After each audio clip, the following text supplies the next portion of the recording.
Assalamualaikum. We are going to present our group assignment for IMS657. The topic that we choose for this assignment is plagiarism is an ethical offense. Introduction. Plagiarism portrays the word or thought of someone else as your own with or without their permission.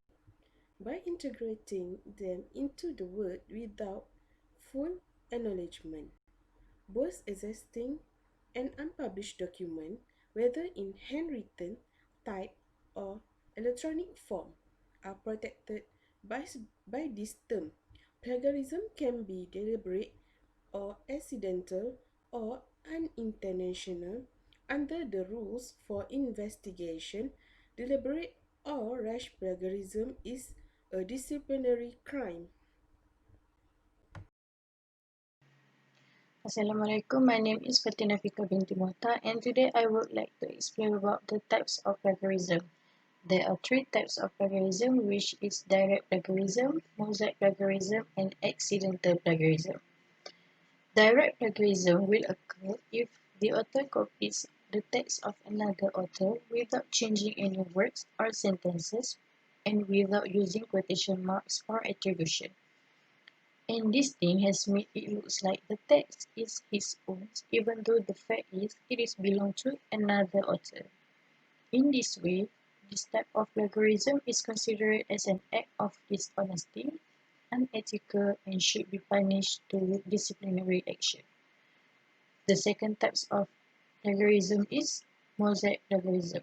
Mosaic plagiarism will occur when an individual is using a synonyms for a word that has taken from another author's writing without using quotation marks.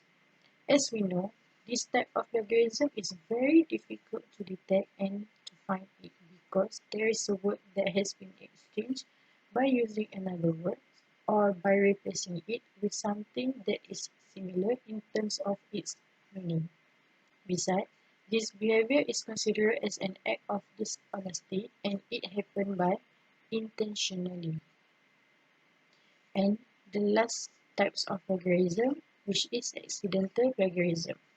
Accidental plagiarism will happen when an individual fails to cite their sources or misquote their sources, or unintentionally paraphrase a source without attribution while using a similar terms, word groups, and sentence structure.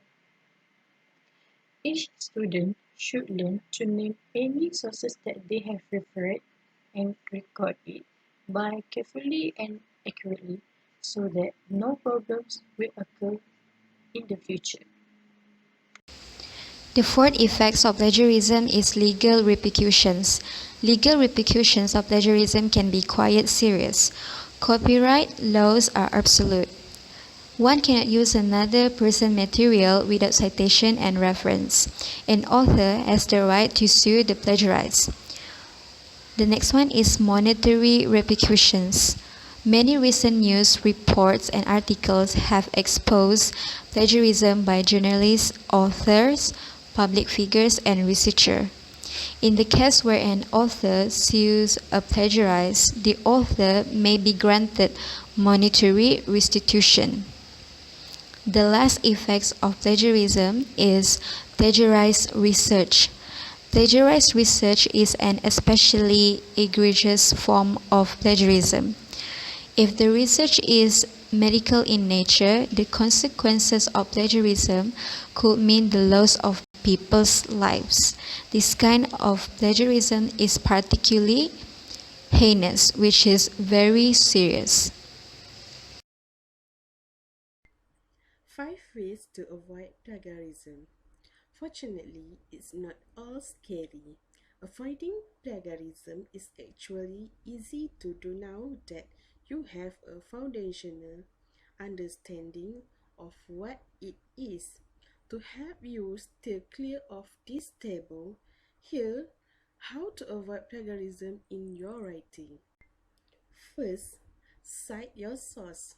When alluding to an idea or wording that not your own, add a citation in your writing that identifies the full name of the source, the date it was published, and any other citation element that required by the style guide you are adhering to.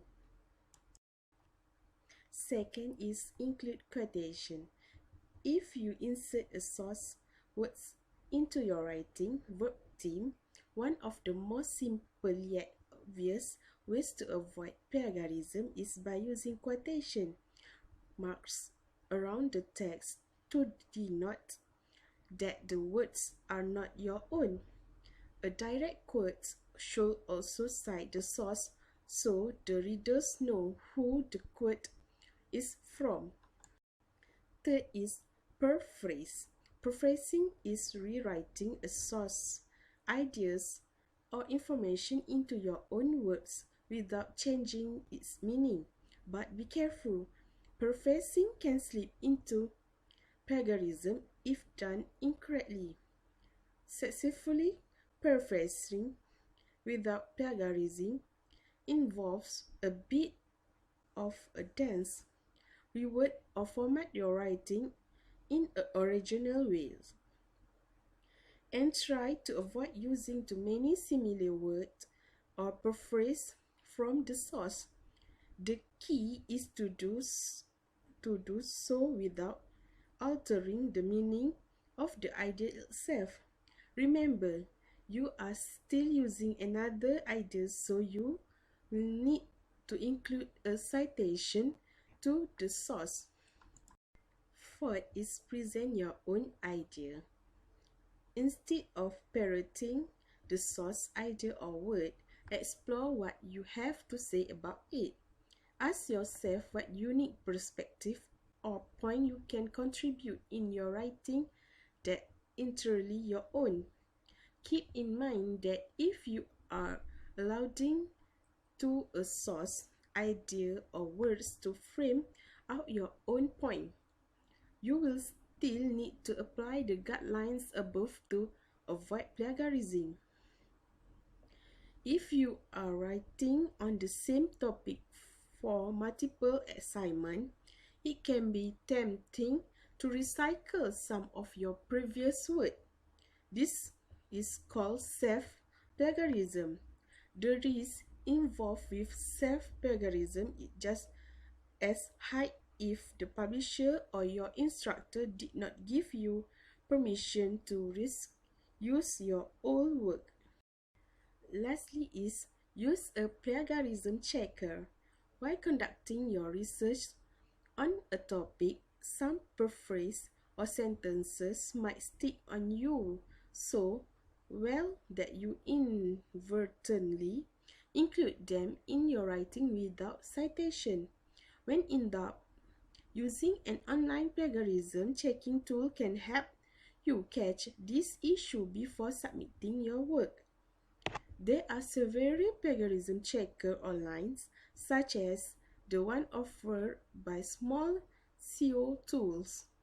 Grammarly also offers a plagiarism checker that scans your text for borrowed content for free.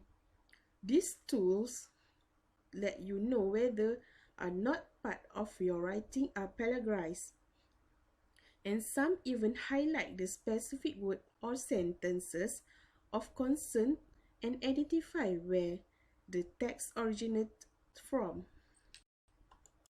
This suggestion can be helpful in avoiding plagiarism in your work and is worth the effort, in addition to being more aware of what constitutes plagiarism. Figuring out how to avoid plagiarism unlimitedly takes daily practice. As for the conclusion, plagiarism is very important. It is important to properly concede to the contributions and information made by other people.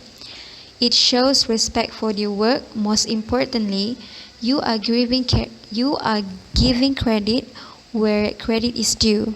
Hence, it is very vital for students to understand what's the means of plagiarism and what is the consequences of plagiarism. That's all from us. Thank you.